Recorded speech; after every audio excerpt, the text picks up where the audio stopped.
बाराको जितपुर र पर्साको बदनगर जोड्ने दुई जिल्लाको सिमानामा अवैध बाँध बाँधिँदै दुवैबाट भन्छन् हामीलाई खबरै छैन।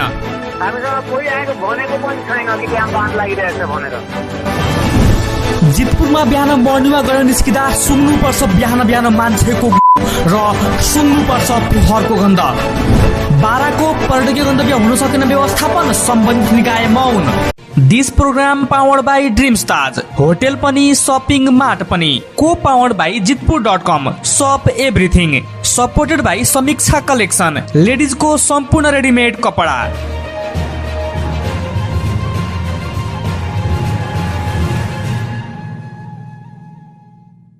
नमस्कार, कार्यक्रम सत्य बोली हेरेर बस्नुहुने सम्पूर्ण दर्शकहरूलाई म जानकारी नेपालको यस आधिकारिक फेसबुक र युट्युबमा हार्दिक स्वागत गर्दछु।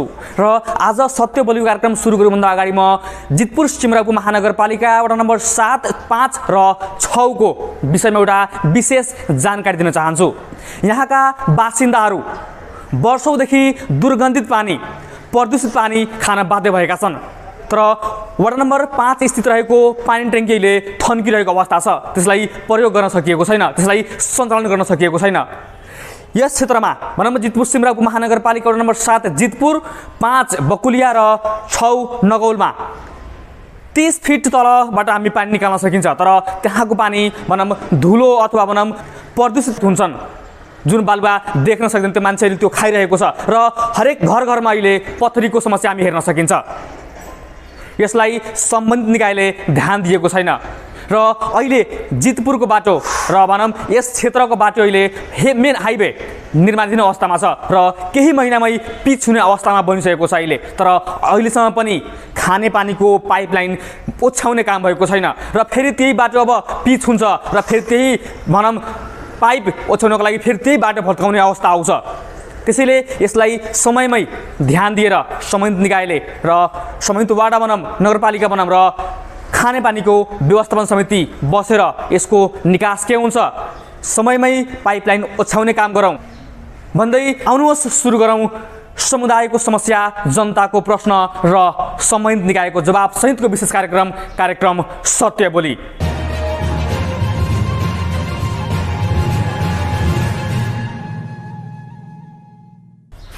हामीले आजको सत्यबोली कार्यक्रममा विशेष त 3टा विषयलाई उठान गरेका छौँ। तपाईहरुले हाइलाइट अथवा भनौँ हेडलाइनमा हेरिसक्नुभयो होला।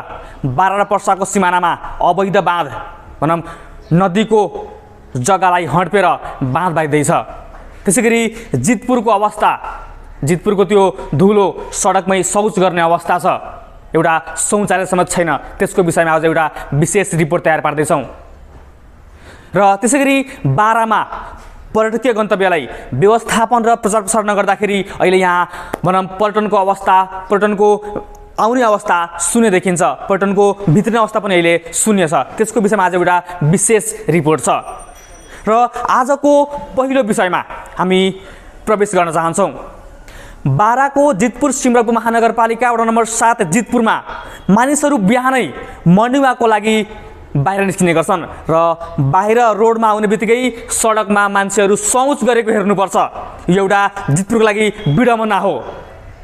जितपुर सिमराबु महानगरपालिका वडा नम्बर 7 केही वर्ष अगाडि नै खुला दिशा पिसाब मुक्त क्षेत्र घोषित भएको थियो। हाम्रो मेयर साहबले घोषित गर्नुभएको थियो र घोषित भइसकेपछि पनि अहिले मेन हाइवेमा सडकमा मान्छेहरू शौच गरेका हुन्छन्। यो हेर्दाखेरि मेयर साहबलाई र वडालाई लाज लाग्नुपर्ने हो। तर लाजको त कुरै नगरौँ, उहाँहरू एसी कारमा बसेर टक्क गीत बजाएर मजाले हिँड्नुहुन्छ। उहाँलाई मतलबै छैन मेरो वाडामा के भइरहेको छ, मेरो नगरपालिकामा के भइरहेको छ। सडकमै शौच गर्दा समेत नगरपालिका र वार्ड केही पनि बोल्दैनन्। यसलाई सानो एउटा भनौँ समिति गठन गरेर एउटा सानो फाइनको व्यवस्था गरियो भने यो समस्या सजिलै समाधान हुन सक्छ। 4 वर्ष भइसक्यो जितपुर सिमराबु महानगरपालिकाका पदाधिकारीहरू विजयी भएको, तर एउटा शौचालय समेत बनेको छैन। अलिकति लाज लाग्नुपर्ने हो। पहिला म एउटा विशेष रिपोर्ट देखाउन चाहन्छु। यो हेर्नुहोस्, एउटा विशेष रिपोर्ट। मानिसहरू बिहानको समयमा प्रदूषण रहित वातावरणको खुल्लामा मर्निङ वाक गर्दै फ्रेस हावामा रमाउन चाहन्छन्, तर बाराको जितपुर सिमराबु महानगरपालिका वडा नम्बर 7 जितपुरमा बिहानको समयमा प्रदूषण रहित वातावरणको खुल्लामा मर्निङ वाक गर्दै फ्रेस हावामा रमाउन भनेर निस्केका मानिसहरू प्रदूषित हावा र फोहोरै फोहोरको सडक हिँडेर घर फर्किने गरेका छन्। जितपुरमा बिहान मर्निङ वाक गर्ने वातावरणै छैन। जितपुरको मेन रोडमै बिहानको समयमा मानिसहरू शौच गरेका हुन्छन्। त्यति मात्र नभई यहाँ कुखुरा र खसीबाट निस्केको फोहोर समेत मेन रोडमा फाल्ने गर्छन्, तर सम्बन्धित निकाय वडा र नगरपालिका मौन बसेको छ। बारा र पर्साको निकै ठूलो बजार भनेर जितपुर बजारलाई चिनिन्छ, तर यहाँ एउटा सार्वजनिक शौचालय समेत छैन। मानिसहरू सडकको छेउमा शौच गर्ने गर्छन्। यसले जितपुरको बजारमा दिन प्रतिदिन मान्छेको चाप घट्दै गएको देखिन्छ। जितपुरको गढीमाईदेखि केराढोका, साँटीडोल खेल मैदान क्षेत्र र लल्का पुल क्षेत्र एकदम दुर्गन्धित र फोहोर छन्। यी क्षेत्रमा मुख नछोपी हिँड्न सकिँदैन।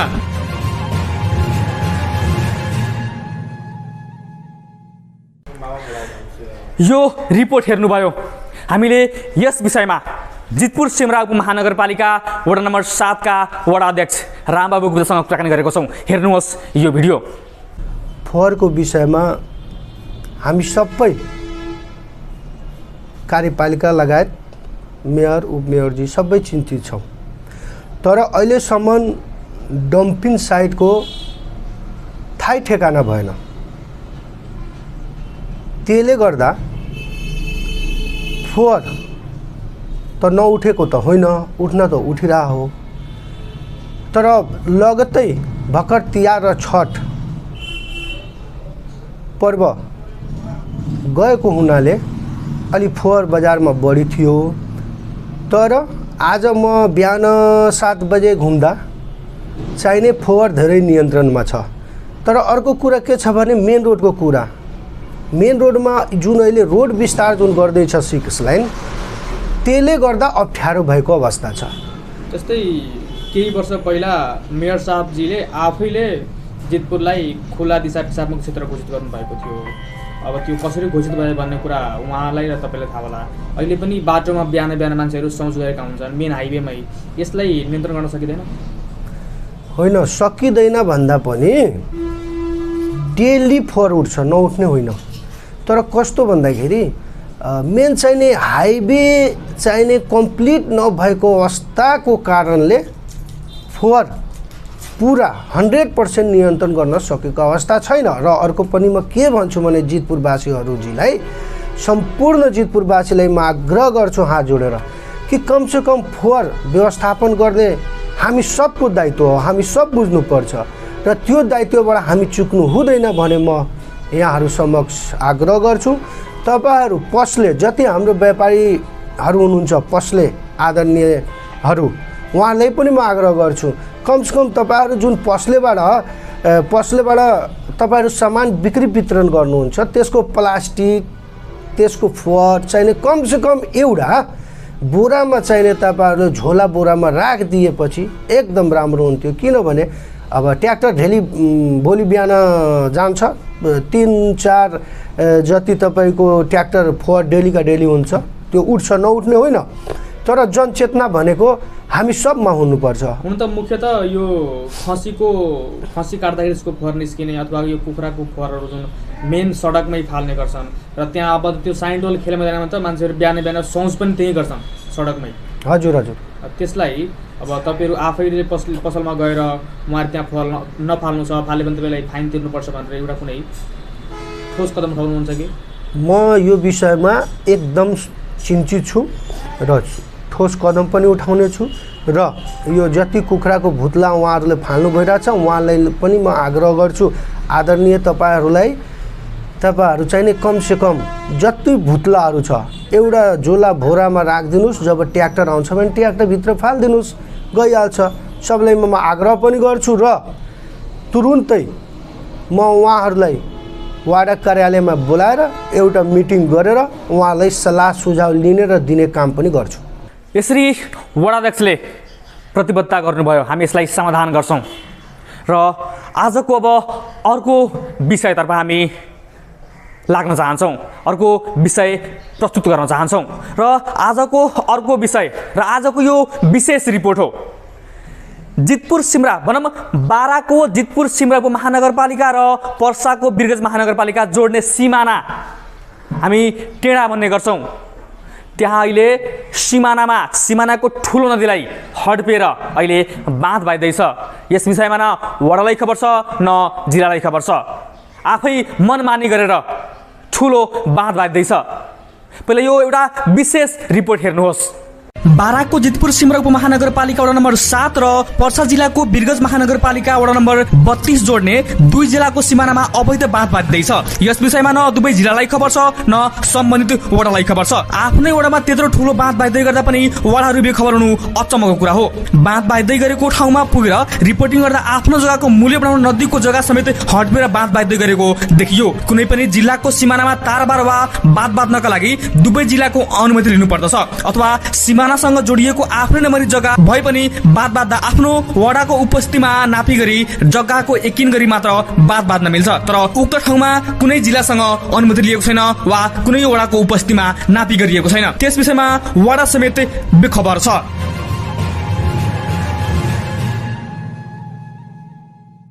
यो रिपोर्ट हेर्नुभयो।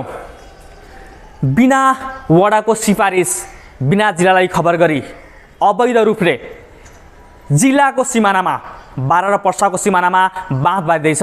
जितपुर सिमरा उपमहानगरपालिका वडा नम्बर 7 बाराको र पर्साको बिरगंज महानगरपालिका वडा नम्बर 32 जोड्ने त्यो खोला, अहिले खोला भन्न पनि लाज लाग्छ, त्यो नालीभन्दा एउटा नालाभन्दा पनि सानो भइसकेको अवस्था छ। त्यो ठुलो नदी जहाँ वर्षेनी ठुलो मात्रामा बाढी आउने गर्छ त्यो अहिले बाँधिरहेको अवस्था छ र भविष्यमा त्यसले जितपुरलाई डुबान पनि पार्न सक्छ भन्ने जनताहरूको गुनासो छ र उनीहरूले सम्बन्धित निकायलाई खबर गर्दा पनि वडा सम्बन्धित निकाय एक शब्द बोल्दैन। हामीले वडासँग सोधपुछ गर्दा वडाले भन्छ हामीलाई खबरै छैन, हामीलाई थाहै छैन। आफ्नै वडामा त्यत्रो ठुलो काम भइरहँदा पनि वडालाई खबर नहुनु यो अचम्मको कुरा हो र यसले प्रष्ट हुन्छ वडा र नगरपालिका यस विषयलाई जान्दा जान्दै पनि मौन बसिरहेको अवस्था छ र यसलाई हामीले विशेष फलोअप गर्दै हामी बिरगंज महानगरपालिका वडा नम्बर 32 तर्फ जुन बाँध बाँध्दैछ त्यसको विषयमा त्यसै वडाका वडा अध्यक्षसँग हामी कुराकानी गर्न प्रयास गरेका छौँ। पहिला यो हेर्नुहोस् बिरगंज महानगरपालिका वडा नम्बर 32 का वडासँग गरिएको कुराकानी अबको क्रममा। हेलो अध्यक्षजी नमस्कार। नमस्कार। यो तपाईको वडामा यो ठ्याक्क टेढाको जुन पुल छ नि त्यहाँ बाँध बाँध्दैछ, ठुलो एकदम ठुलो बाँध। यो तपाईहरु केही पनि बोल्नु भइरहेछ त्यहाँ? पुलले बाँध बाँधिरहेछ। ठुलो बाँध जुन तपाईको पुल छ नि जितपुरबाट त्यहाँ पस्ने, त्यहाँ ठुलो बाँध बाँधिरहेको छ। त्यो खोलालाई मिचेर तपाईसँग अनुमति पनि लिएको छैन। हामीसँग कोही आएको भनेको पनि छैन कि त्यहाँ बाँध लागिरहेछ भनेर। त्यो तपाईहरु आफैले हेर्दा पनि त्यो रोक्न पाउनुहुन्छ नि, त्यो कसैले भन्नै पर्छ भन्ने थोरै जरुरी छ। ए त्यहाँ टोलको वासीहरूले भन्नु पर्यो नि सर कि यस्तो यस्तो समस्या भइरहेछ। टोलको वासीले के भइरहेछ भने हामीले कसरी थाहा हुन्छ भन्नुहोस् न तपाईँ। तपाईँलाई अहिलेसम्म थाहा छैन त्यहाँ बाँध बाँध्दैछ भनेर? बाँधको लागि मलाई थाहा छैन सर। यो त अचम्म भयो सर, त्यत्रो ठुलो बाँध बाँध्दैछ तपाईँ त्यही बाटो आउनुहुन्छ जानुहुन्छ, तपाईँ हेर्नै भएको छैन अहिलेसम्म। त बाटोमा त अगाडि नै हेर्नु छ। म 3, 4, 5 दिनदेखि बिरगंज नै दौडिरहेको छु दिनका दिन। भनेपछि अब म तपाईँलाई जानकारी गराएँ त्यहाँ अवैध रूपमा बाँध बाँध्दैछ, तपाईँको वडाको सार्वजनिक जग्गा मिचिएर। अब त्यसलाई कसरी के गर्नुपर्छ भन्ने कुरा तपाईँको हातमा छ। हुन्छ हुन्छ। अब यसको लागि हामी फलोअप रिपोर्टिङ पनि तयार पार्छौँ, तपाईँले के काम गर्नुभयो त्यसको लागि भनेर है। हुन्छ। यसरी आफ्नै वडामा त्यत्रो ठुलो बाँध भइसकेको छ, आधीभन्दा बढी काम भइसकेको छ, तर वडा भन्छ मलाई थाहै छैन। यस्तो अवस्था छ बिरगंज महानगरपालिका वडा नम्बर 32 को वडाको। त्यहाँ यो मात्र होइन, योभन्दा पहिले पनि हामी धेरै जग्गाको विवादको उठान गरिसकेका छौँ। यो वडामा जग्गाको विवाद मात्र आउँछ र अहिले यत्रो ठुलो जिल्लाकै सिमानामा अवैध रूपले बाँध बाँध्दैछ। र यसपछि आज हामी आजको अन्तिम रिपोर्टतिर लाग्न चाहन्छौँ र अन्तिम रिपोर्ट प्रस्तुत गर्न चाहन्छौँ। र यो अन्तिम रिपोर्ट बारा जिल्लाको पर्यटकीय गन्तव्य हुँदाहुँदै पनि यस जिल्लामा भरपुर मात्रामा पर्यटकीय गन्तव्यको ठाउँहरू छन्, तर यहाँ त्यस ठाउँलाई व्यवस्थापन र त्यस ठाउँको प्रचार प्रसार नगर्दा पर्यटकीय गन्तव्य फस्ट्याउन सकेको छैन। आज हामी यसको बारेमा एउटा विशेष रिपोर्ट देखाउन चाहन्छौँ। पहिला यो रिपोर्ट हेर्नुहोस्। नेपाल विश्वको एउटा सुन्दर देश भनेर चिन्ने गर्छ। नेपालको हरेक कुनामा घुम्न लायक ठाउँ प्रशस्त मात्रामा छ, तर प्रदेश नम्बर 2 को बारा जिल्लामा भएको पर्यटकीय गन्तव्यलाई व्यवस्थापन गर्न नसक्दा पर्यटकीय क्षेत्र फस्ट्याउन सकेको छैन। बारामा ऐतिहासिक सिमरौनगढ, पर्सा निकुञ्ज, गढीमाई, चुरियामाई र बारासँग जोडिएको पर्सा जिल्लाको भत्ता, गेटवे अफ नेपाल, थोरी जस्ता धेरै पर्यटकीय गन्तव्य हुँदाहुँदै पनि यहाँ पर्यटकहरूको उपस्थिति शून्य देखिन्छ। पर्यटकीय क्षेत्रको व्यवस्थापन र प्रचार प्रसार नभएको कारण यहाँ पर्यटकहरूको उपस्थिति कम देखिएको हो।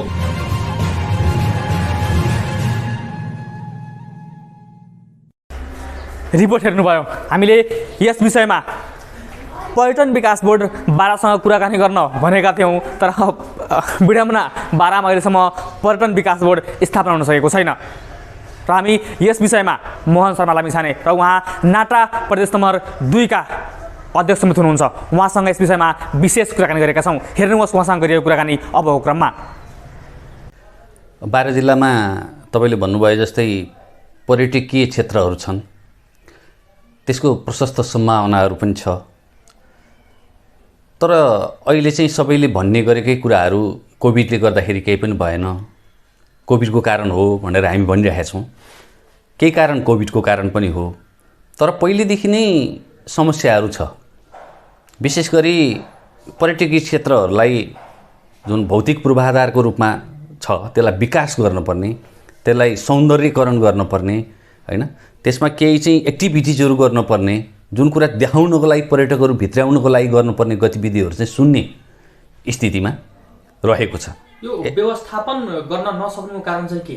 यद्यपि अब हामी निजी क्षेत्र व्यवसायीहरूले चाहिँ अलि राम्रो भइदिए हुन्थ्यो, केही चाहिँ यहाँको स्थानीय सरकारहरूले, हैन, प्रदेश सरकारले यसमा अलिकति भूमिका अलि राम्रो भयो भने हामीलाई सजिलो हुन्छ। प्रदेशका मन्त्रीहरू, प्रदेशका मुख्यमन्त्री समेत कार्यक्रमको माइकमै भाषणै गर्दाखेरि प्रतिबद्धता गर्नुहुन्छ, हामी बारा जिल्लामा पर्यटक गन्तव्यलाई व्यवस्थापन गर्न सहयोग गर्छौँ, तर त्यो माइकमा र बोल्ने मात्र सीमित हुँदो रहेछ। यस विषयमा तपाईँ उहाँलाई घचघचाउनुहुन्न? अब हामीले भनेको घचघच्याउने हो, उहाँहरूलाई ध्यान आकर्षण गर्ने नै हो। यस्तो चिज छ, यो चिजमा यस्तो हुनु पर्यो भनेर हामीले चाहिँ बाटो देखाउने हो, सुझाव दिने हो, तर गर्ने र नगर्ने भनेको चाहिँ रातो कलम चल्ने चाहिँ निकायले हो, हैन। कतै न कतै पक्कै पनि सम्बन्धित निकाय भनौँ अथवा स्थानीय सरकार, प्रदेश सरकार मौन बसिरहेको छ अहिले। अब नीति तथा कार्यक्रम उहाँहरूको कतापट्टि छ भन्ने कुरा हो। कतिको महत्त्व चाहिँ पर्यटकीय क्षेत्रलाई दिइरहनु भएको छ। पर्यटक भन्ने एउटा पर्यटन क्षेत्रलाई यसको विकासबाट समग्र विकास सम्भव छ भन्ने कुरा बुझाइमा कहीँ न कहीँ समस्या छ। सरकार बनेको करिब 4 वर्ष भइसक्यो। 4 वर्ष भइसक्दा पनि बारा जिल्लामा पर्यटकीय क्षेत्रमा प्रदेश सरकारले शून्य, उसको योगदान शून्य भएको देखियो मात्र अहिले। अब त्यस्तै छ, शून्य जस्तै छ। अभियानको कुराहरू तपाईँले भन्नुभयो जस्तै हामीले केही कार्यक्रमहरू गर्छौँ, उहाँहरूले प्रतिबद्धता व्यक्त गर्नुहुन्छ, यस्तो गर्नुपर्छ, यो गरौँ भन्ने कुराहरूमा एकैबद्धता हुन्छ, तर ठोस रूपमा कार्यविधि नै बनाएर नीति तथा कार्यक्रम मार्फत कार्यक्रममा बजेट सहित गरेर त्यो ठाउँको लागि काम गर्ने वातावरण चाहिँ अहिलेसम्म बनिसकेको चाहिँ हामीले पाएका छैनौँ। जस्तै हामी अहिले पनि हेर्ने गरेका छौँ, शनिबार र आइतबार भारतबाट, छिमेकी मुलुक भारतबाट हजारौँको सङ्ख्यामा पर्यटनको रूपमा नभन्दा पनि भनौँ घुम्न लायक अथवा खानपिनको लागि नेपालको भनौँ हाम्रै जितपुर सिमरौन महानगरपालिकाको वडा नम्बर 23 को 3 नम्बर पुलमा आउनुहुन्छ। वार्ड नम्बर 22 उहाँहरूलाई कुनै किसिमले कन्भिन्स गरेर अथवा आफ्नै होटलबाट विभिन्न किसिमको प्याकेज बनाएर हामी पर्यटक गन्तव्य घुमाउन सकिँदैन? सकिन्छ।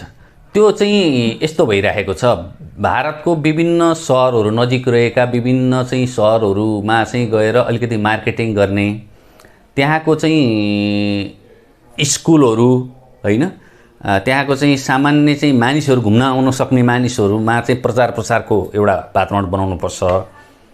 र ती सबैजना चाहिँ नेपाल आउने चाहिँ सबैजना हाम्रो चाहिँ कहीँ न कहीँ केहीबाट जस्तै औद्योगिक पर्यटनको रूपमा होस् होइन, अब सम्बन्ध हुन्छ नि, रोटीबेटीको सम्बन्धको कारणले नेपाल आउने कयौँ मानिसहरू छन्।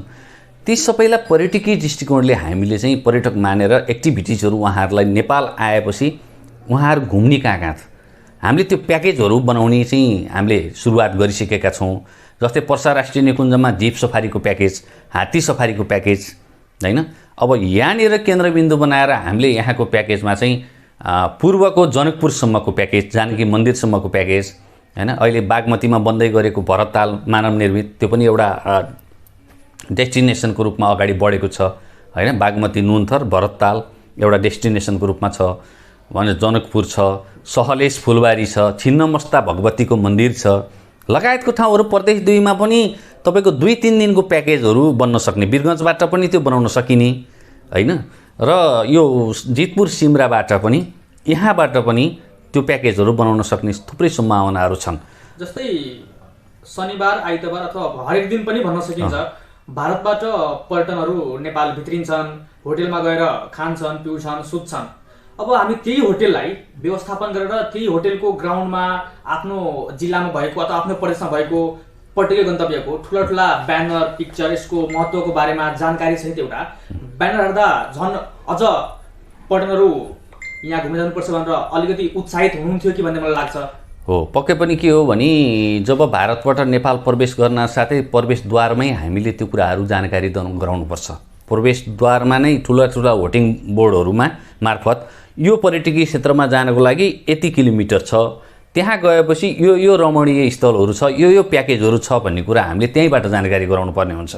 अनि पर्यटकहरू चाहिँ अलमल्ल परिरहेको अवस्थाहरू छ। तपाईँले भन्नुभयो जस्तै कहाँ जाने त, अनि उहाँहरूको मुखमा झुन्डेको कुरा चाहिँ के छ भने नेपाल गएपछि यहाँबाट पशुपति जानुपर्छ, सौराहा जानुपर्छ, पोखरा जानुपर्छ भन्ने एउटा मानसिकता छ। हाम्रै ठाउँको पर्यटकीय क्षेत्रहरूको बारेमा चाहिँ हामीले सोचिरहेका छैनौँ। हाम्रो प्रदेश 2 कै बाटो भएर तपाईँको अन्य प्रदेशमा जाने हो, अन्य जिल्लामा जाने हो।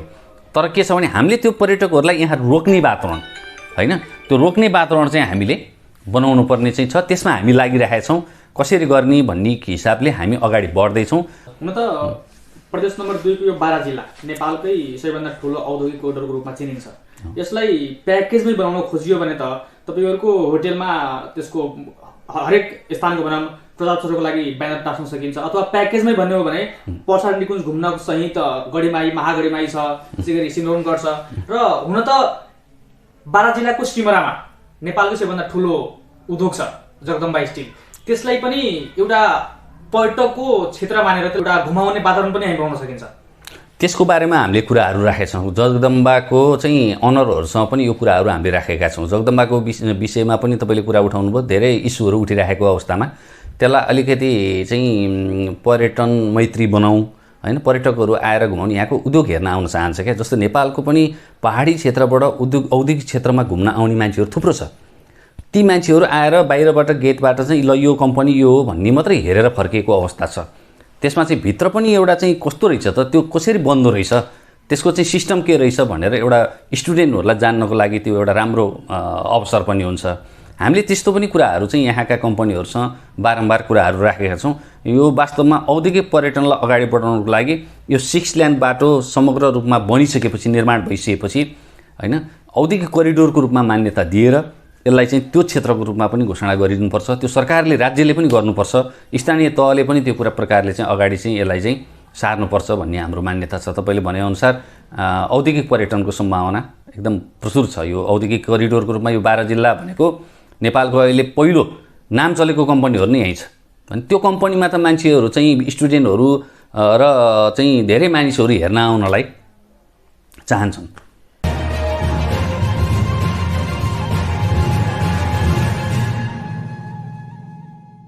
नाटा प्रदेश नम्बर 2 का अध्यक्ष मोहन शर्मा लामिछानेसँग गरिएको कुराकानी अब तपाईँ हेरिहाल्नुभयो। पर्यटन क्षेत्रको बारामा भरपुर भनौँ गन्तव्य हुँदाहुँदै पनि यहाँ व्यवस्थापन हुन सकेको छैन। यसलाई मात्र अहिले जुन पर्यटकीय गन्तव्य छ भनौँ पर्सा निकुञ्ज, देशकै ऐतिहासिक स्थल सिमरौनगढ, एसियाकै सबैभन्दा बढी बलि चढ्ने मन्दिर 5 वर्षीय मेला लाग्ने गर्छ गढीमाई मन्दिर, जहाँ दिनहु हजारौँभन्दा बढी भक्तहरू पूजा गर्न जान्छन्। त्यसको छेउमै रहेको एउटा पोखरी छ, त्यसलाई व्यवस्थापन गर्न सकिएको छैन। त्यसलाई व्यवस्थापन गरेर डुङ्गाहरू हालियो भने त्यहाँ राम्रो पर्यटकीय गन्तव्य हामी स्थापना गर्न सकिन्छ। जितपुरमा सानो गढीमाई छ, हरेक शनिबार हजारौँको सङ्ख्यामा मानिसहरू त्यहाँ पूजा गर्न जान्छन्, त्यसलाई पनि व्यवस्थापन गरिएको छैन। सिमरौनगढको ऐतिहासिक स्थललाई पनि त्यस्तै अलपत्र छोडिएको छ। पर्सारस निकुञ्ज पनि त्यस्तै अवस्थामा छ। र होटेल व्यवसाय सङ्घले आफ्नो होटेलको ग्राउन्डमा सबै पर्यटकीय गन्तव्यको फोटो र विशेषतासहित एउटा सानो ब्यानर मात्र हालिदियो भने त्यसले केही न केही प्रचार प्रसार गर्न सकिन्छ। हामी छिमेकीमुलक भारतबाट दिनहु धेरैको सङ्ख्यामा मानिसहरू खानपिनका लागि जितपुर सिमराबु महानगरपालिका वडा नम्बर 22 स्थित हाम्रो 3 नम्बर पुलमा रमाइलो गर्न आउनुहुन्छ। त्यही ठाउँमा आफ्नै जिल्लाको विभिन्न ठाउँको पर्यटकीय गन्तव्यको फोटो मात्र हालियो भने त्यसले प्रचार प्रसार गर्न सकिन्छ। तर यसप्रति सम्बन्धित निकाय ध्यान दिएको छैन। मन्त्री, प्रदेशका मन्त्रीहरू, केन्द्रका मन्त्रीहरू र मुख्यमन्त्री समेत बारामा भएको पर्यटकीय गन्तव्यलाई हामी व्यवस्थापन गर्छौँ, बजेट निकाल्छौँ भनेर भाषण ठोक्नुहुन्छ र ताली खानुहुन्छ। र यहाँबाट गइसकेपछि बारा के हो, पर्यटकीय गन्तव्य के हो मतलबै गर्नुहुन्न। हामी यो 3टा आज विषय प्रस्तुत गऱ्यौँ र सत्य बोली कार्यक्रममा म फेरि पनि जानकारी गराउँ, यो कार्यक्रम हरेक महिनाको पहिलो हप्ताको शनिबार साँझ 6 बजे र तेस्रो हप्ताको शनिबार साँझ 6 बजे आउने गर्छ। र आजको यो 3टै विषयको यो रिपोर्टिङ प्रस्तुत गऱ्यौँ र यसको समाधानतिर हामी अर्को हप्ता लाग्छौँ। र यो रिपोर्ट तपाईँहरूलाई कस्तो लाग्यो कृपया कमेन्ट बक्समा कमेन्ट गर्नुहोला। र आजको यो कार्यक्रम हामी यहीँ समापन गर्दै र आजको विशेष धन्यवाद पात्रहरूलाई धन्यवाद दिँदै म बिदा हुन्छु। नमस्कार।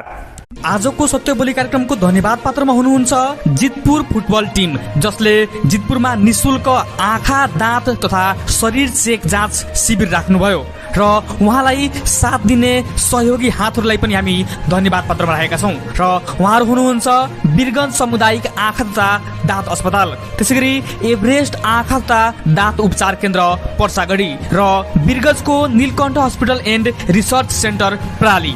त्यसैगरी आजको अर्को धन्यवादको पात्र हुनुहुन्छ इलाका प्रहरी कार्यालय जितपुर, जसले जितपुरमा घरेलु हिंसा न्यूनीकरण सम्बन्धी कार्यक्रम आयोजना गरी सकारात्मक जनचेतना फैलाउने काम गर्नुभयो। हामीले धन्यवाद पात्रमा सकारात्मक, राम्रो र समाजको लागि राम्रो कार्य गर्ने व्यक्तित्व र सङ्घ संस्थाहरूलाई धन्यवाद पात्रमा राख्ने गर्छौँ, उहाँहरूलाई स्थान दिने काम गर्छौँ। अब आगामी दिनमा पनि समाजको लागि, जनताको लागि र निःशुल्क रूपमा निस्वार्थ देशको लागि काम गर्ने व्यक्तित्व र सङ्घ संस्थाहरूले हामी आगामीको कार्यक्रममा पनि धन्यवाद पात्रमा स्थान दिनेछौँ।